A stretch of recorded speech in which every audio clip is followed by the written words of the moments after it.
I'm Meteorologist Grant Skinner with the News 5 First Alert Storm Team. The tropics remain very active. Hurricane Kirk and Hurricane Leslie still out in the central Atlantic, and one more area off the west coast of Africa. But those systems do not pose a threat to the U.S. Tropical Storm Milton that formed this afternoon is expected to bring significant impacts to the Florida peninsula into next week. Forecast to become a major hurricane before making landfall along the Florida peninsula. 40-mile-per-hour winds is the current wind speed, but we'll likely see a strengthening pattern over the next several days. And by the time we hit Tuesday, you see a Category 2 hurricane by the afternoon. Forecast to become a major hurricane and maintain that major hurricane status before making landfall in the middle of next week.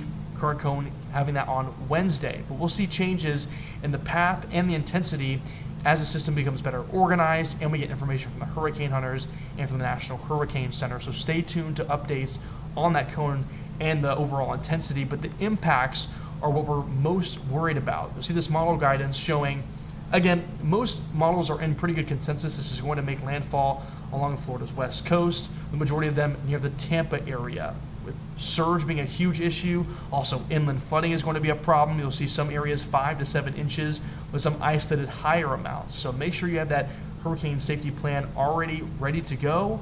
If you live in those areas, again, some pretty significant impacts are expected from this tropical system. So here's what you should know. It's strengthening the Gulf of Mexico.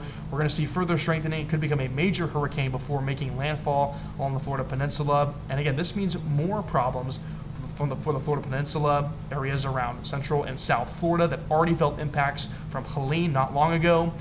Thanks to the cold front, our stretch of the Gulf Coast, the News 5 area, will not see any direct impacts, but we'll see some minor impacts in the form of rough surf and gusty winds. So stay tuned to all the latest updates on WKRG.com and on air. We'll have full updates, again, detailing all the impacts for areas along the path of this system and for the northern Gulf Coast. And of course, you can view all the latest track in the hurricane map room on WKRG.com.